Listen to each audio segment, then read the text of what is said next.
America के राष्ट्रपति Donald Trump ने जैसे ही 2 अप्रैल की सुबह उठकर टैरिफ का ऐलान कर दिया कि तुरंत दुनिया की अर्थव्यवस्था में भूचाल आ गया।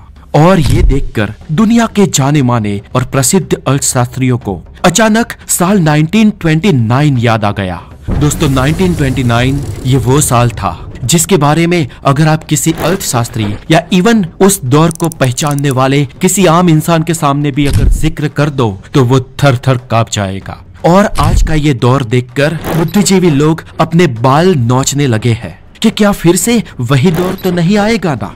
ट्रंप के इस टैरिफ धमाके ने सबको उस ब्लैक ट्यूसडे की याद दिला दी। आज से 96 साल पहले हुई कुछ पॉलिटिकल गलतियों ने दुनिया की अर्थव्यवस्था को निस्तनाबूद कर दिया था और अमेरिका की अर्थव्यवस्था तो घुटनों पर आ गई थी। आखिरकार अमेरिका में ऐसे हालात कैसे बने? तो वैसे तो प्रथम विश्व युद्ध ने अमेरिका को फायदा ही दिलाया था। यूरोप में युद्ध के कारण अमेरिका में नए नए बिजनेस शुरू हुए थे। वहाँ की फैक्ट्रियों का बारूद और माल यूरोप में डंप होने लगा और अमेरिका में नया पैसा आया। यह अमेरिका ब्रिटेन की सत्ता को धीरे धीरे खत्म करके एक नई सत्ता की राह पर चल पड़ा था। और प्रथम विश्व युद्ध के बाद नया पैसा आने से अमेरिका के हालात बहुत बेहतर बन चुके थे। आज हम जैसे अपने पैसों को निवेश कर रहे हैं, हम नए रोजगार खोज रहे हैं, प्रॉस्पेरिटी हमारे देश में आई है और विकास और अपने भविष्य के बारे में सोच रहे हैं। वैसा ही कुछ हाल साल 1928 में अमेरिका का था।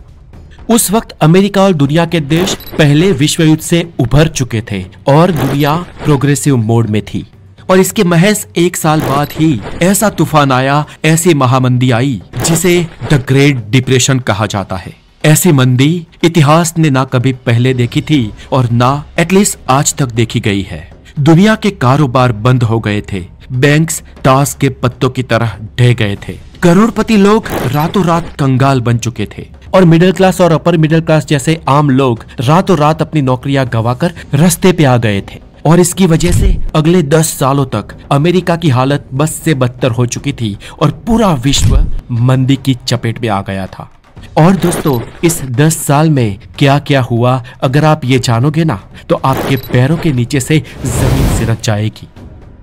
दोस्तों ये कहानी शुरू होती है फर्स्ट वर्ल्ड वॉर के बाद, जब अमेरिका में तेजी का माहौल था। लेकिन इस तेजी के बीच लोगों के पास इतने पैसे आ गए थे कि कहा जाता था कि अमेरिका के घूमने वाले हर पॉकेट में डॉलर ही डॉलर है। इस सब परिस्थिति के बीच बैंकों ने उधार लोन बांटना धड़ल्ले से शुरू कर दिया था। शुरुआत में तो लोगों ने बैंकों में पैसे डाले, लेकिन जब स्टॉक मार्केट ऊपर जाने लगा तो लोग बैंकों से पैसे उठाकर स्टॉक मार्केट में डालने लगे। इवन बैंकों के कर्मचारियों ने भी स्टॉक मार्केट में पैसे डाले थे और बैंकों से उधार लेने वालों ने भी। बात ऐसी हो गई कि बैंकों में पैसा कम पड़ने लगा और स्टॉक मार्केट देखो तो तेजी की रफ्तार में था। और इन सब माहौल में अमेरिका के कुछ बिजनेसमैन ने इससे फायदा उठाने के लिए एक सिंडिकेट बनाया। इस सिंडिकेट में अमेरिका की बड़ी कंपनियों के बड़े दिग्गज थे जिन्होंने एक भयंकर प्लान बनाया कि वो ज्यादा से ज्यादा और बड़ी कंपनियों को जोड़कर इतने पैसे इकट्ठा कर सके कि वो अमेरिकन शेयर बाजार को इन्फ्लुएंस कर सके और ऑपरेटर्स के साथ मिलकर एक गेम प्लान कर सके जिसमें सब खरबोपति हो जाए। इस सिंडिकेट में अमेरिका की दिग्गज कंपनी जैसे कि United steel, general Motors, RCA यानी कि radio corporation of America, DuPont और बैंक ऑफ अमेरिका जैसी बड़ी कंपनियां शामिल थी। और ऐसी बड़ी बड़ी कुछ 68 कंपनियां इस सिंडिकेट में शामिल हो गई। और इस सिंडिकेट के सबसे बड़े आगेवान और प्रमुख थे माइकल मिहान, जो RCA यानी कि रेडियो कॉर्पोरेशन ऑफ अमेरिका के मालिक थे। इस सिंडिकेट ने यानी कि इन सब लोगों ने मिलकर एक खबर फैलाई और खबर थी कि RCA का शेयर बहुत जल्द $100 को पार कर लेगा। उस वक्त $100 बहुत बड़ा रुपया माना जाता था। इस खबर को कई न्यूज़पेपरों ने छापा और शेयर बाजार और ऊपर जाने लगा। मानो आज आप पैसे डालो और कल सीधा ऊपर और अगले दिन और ऊपर, ऐसे डबल से डबल ही खुलता जाए। मतलब बहुत सारे लोग अब इस चंगुल में गिर चुके थे। और एक दिन आया ब्लैक ट्यूसडे, जब इस कंपनियों ने अपना प्रॉफिट बुक करके अरबों रुपए कमाकर अपने शेयर बेच दिए। शेयर बाजार घुटनों पे आ गया था। इस माहौल में बैंकों को भी अब अपने पैसे चाहिए थे। जब बैंकों ने लोगों पर शिकंजा कसना शुरू किया तो लोग बैंक करप्ट हो गए थे। शेयर बाजार में वो दिवालिया हो गए थे। कोई बैंकों की लोन चुका नहीं पा रहा था। ऊपर से बैंकों ने जो शेयर बाजार में पैसे डाले थे वो भी राख के ढेर बन चुके थे।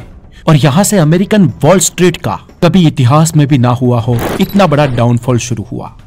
1929 के वॉल स्ट्रीट क्रैश के बाद के 2 महीने बाद ही अमेरिका में बैंकों का कत्लेआम शुरू हो गया। जनवरी 1930 से मार्च 1933 के बीच लगभग 9000 बैंक धराशायी हो गए। लोगों ने अपने जिन पैसों को आंख बंद करके भरोसे से बैंक में डाला था, उन पैसों को बैंकों ने ब्याज के चक्कर में लोगों में बांट दिया था। और बैंक के पैसे लोन के रूप में जिन लोगों ने लिए थे, उन्होंने वो पैसे शेयर बाजार में डाल दिए थे और शेयर बाजार 90% तक टूट चुका था। यानी कि अगर किसी ने 1 करोड़ रुपए लगाए थे तो उसके 90 लाख उड़ चुके थे, बस उसके पास 10 लाख के ही शेयर बचे थे। अमेरिका के एक बैंक ने तो $30 लाख गवा दिए थे। उस जमाने में ये रकम इतनी ज्यादा हुआ करती थी कि अगर उस पैसों को नोट के बंडलों में कन्वर्ट करके बिछा दिया जाए तो एक पूरा शहर ढक जाए। इस महामंदी में अमेरिका के लोगों को अपने घर छोड़ने पड़े। कुल मिलाकर करीब 1 लाख से ज्यादा परिवार बेघर हो गए और फुटपाथ पर बसी झोपड़ियों में, जिसे होवर व्हील्स कहा जाता था, वहां रहने के लिए मजबूर हो गए। फुटपाथ पर बसी इन झोपड़ियों के नाम होवर व्हील्स अमेरिका के राष्ट्रपति हर्बर्ट हूवर के नाम पर रखा गया था, जिन्हें उस वक्त अमेरिकी लोगों की तबाही का जिम्मेदार माना गया। उस समय ठंड रातों से बचने के लिए लोग अखबार को चादर बनाकर ओढ़ने लगे, जिसे होवर ब्लैंकेट कहा गया। और पुरानी बंद हो चुकी कारों को, जिसमें पेट्रोल डालने के भी पैसे नहीं थे, उन्हें कुछ लोग हाथों से खींच रहे थे तो कुछ लोग खच्चर या घोड़ों से चलवा रहे थे, जिन्हें होवर वैगन कहा गया। आलम यह था कि अमेरिकी खेतों में फसलें तो लहरा रही थी, लेकिन उन्हें काट कर मार्केट तक पहुंचाने तक के पैसे किसानों के पास नहीं थे। देश में कुछ जगहों पर राहत केंद्र खुले थे, लेकिन भीड़ और कतारें इतनी लंबी लंबी लगी हुई थी कि लोगों तक राहत पहुंच ही नहीं पाती थी। ज्यादातर लोग भूखे रह जाते थे।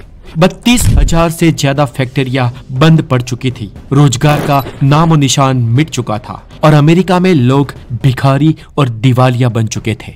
अमेरिका के एक मशहूर बिजनेसमैन ने इस मंदी को खत्म हो जाने के बाद एक पुस्तक लिखी थी, जिसका नाम था हार्ड टाइम। और इस हार्ड टाइम में उसने अपने जीवन का एक वाकया वर्णित किया था। उसने लिखा कि मैं अपना बिजनेस कर रहा था, उधार में कपड़े भी बेच रहा था, और बैंकों के रातों रात बंद हो जाने से मैंने अपना सब कुछ गवा दिया। मैं अपने परिवार के साथ रोड पे आ गया और खाने की चीजें ढूंढने लगा। खाने के लिए मैंने अपनी एक कार सिर्फ $15 में बेच दी थी और मैं कई बार राहत कैंपों में भी गया। कोई मुझे पहचान ना ले, इसलिए मैं अपना मुंह हमेशा ढके हुए रखता था। ये बिजनेसमैन तो कुछ भी नहीं, कई सारे बड़े बड़े अमेरिकन ऐसे थे जो शर्म छोड़कर भीख मांगने लगे थे। ये आग सिर्फ अमेरिका में ही नहीं सुलगी, ये यूरोप और ऑस्ट्रेलिया और उसके बाद एशियाई देशों में भी फैल गई। इस पूरी महामंदी में जर्मनी की हालत तो बद से बदतर हो चुकी थी। ब्रिटेन में भी हालात बिगड़ चुके थे और इन देशों की बर्बादी ने हिटलर जैसे तानाशाह को जन्म दिया। हिटलर को लोग उम्मीद की किरण समझकर सत्ता में ले आए और दुनिया दूसरे विश्व युद्ध के और एक खतरे की तरफ बढ़ गई। इस और अमेरिका में भी लोग अपने नेता से, अपने राष्ट्रपति से खफा थे। इसलिए नाराज लोगों ने हर्बर्ट हूवर को हटाकर एक नया चेहरा फ्रैंकलिन डी रूजवेल्ट को चुना और रूजवेल्ट ने जो न्यू डील्स की, उससे अमेरिका का गेम पलट गया। हालांकि रूजवेल्ट कोई जादूगर नहीं थे, इनफैक्ट वो खुद पोलियो का शिकार थे, लेकिन उनके पास था एक जबरदस्त प्लान जिसका नाम था न्यू डील। और इसके तहत रूजवेल्ट की राजनीति बहुत सीधी थी और वो ये थी कि जब लोग खर्च नहीं कर पा रहे हैं तो खर्च सरकार को करना होगा। और इस हालात में अमेरिकन सरकार ने, यानी कि रूजवेल्ट गवर्नमेंट ने सड़कों का निर्माण करवाया, बांध बंधवाए, पुलों का निर्माण किया और सरकारी भवन बनवाए और इसमें 900 करोड़ से भी ज्यादा डॉलर झोंक दिए और इससे अर्थव्यवस्था में थोड़ी सी जान फूंक गई। लोगों को रोजगार मिला, सरकार से जो बाहर पैसे आए वो आम जन में सर्कुलेट होने लगे। इसके अलावा बैंकों पर से उठ चुके भरोसे को वापस लाने के लिए सरकार ने गारंटी देना शुरू कर दिया। अगर आपका पैसा बैंकों से डूब गया है तो सरकार कम से कम $5,000 तक आपकी भरपाई करेगी। इसके बाद सरकार ने लोगों की आमदनी बढ़ाई, मजदूरी में इजाफा होने लगा। धीरे धीरे बाजार में रौनक बढ़ने लगी, उत्पाद फिर से शुरू हुआ, फैक्ट्रियों को रियायतें दी गई और एक नई उम्मीद की किरण दौड़ गई। और फिर आया दूसरा विश्व युद्ध, जो था अमेरिका का टर्निंग पॉइंट। इस दूसरे विश्व युद्ध के दौरान यूरोप की कई सारी फैक्ट्रियां बंद हो गई, जिनकी माल की खपत सिर्फ अमेरिका ने पूरी की। दूसरे विश्व युद्ध में अमेरिका बहुत ही लेट एंटर हुआ, जिस वजह से बीच के सालों में अमेरिका में नई फैक्ट्रियां शुरू हुई और यूरोप और पूरे वर्ल्ड में अमेरिका का माल बिकने लगा। इवन विश्व युद्ध के दौरान कई सारी राइफल्स, मशीन गन, बॉम्ब, तोप्स और उस वक्त के लेटेस्ट आधुनिक वॉर इक्विपमेंट्स भी अमेरिका की फैक्ट्रियों ने दुनिया में बेचे और यहाँ से अमेरिका का स्वर्णिम युग शुरू हुआ। अमेरिका में तेजी की एक रफ्तार शुरू हुई, जिसने अमेरिका को फिर से ना सिर्फ खड़ा किया, लेकिन अमेरिका को एक वर्ल्ड सुपर पावर बना दिया। दोस्तों, आज ये सुपर पावर फिर से मंदी के दौर में फंसता हुआ दिखाई दे रहा है और इसकी असर भारत जैसे देशों को भी हो रही है। अमेरिका का और दुनिया का आगे क्या होगा, ये तो आने वाला वक्त ही बताएगा। लेकिन एक बात तय है कि ये मंदी और तेजी परमानेंट नहीं होती है, इन दोनों का चक्र लगातार चलता रहता है। लेकिन मंदी की मार से बचने के लिए सरकारों को कुछ कड़े आर्थिक निर्णय लेने पड़ते हैं ताकि मंदी ज्यादा ना फैल जाए। तो दोस्तों, आज के लिए इतना ही। आपको अगर ये वीडियो अच्छा लगा हो तो हमें कमेंट करें, लाइक करें, हो सके उतने इस वीडियो को शेयर करें और बने रहे द नॉलेज के साथ। Have a wonderful day, take care.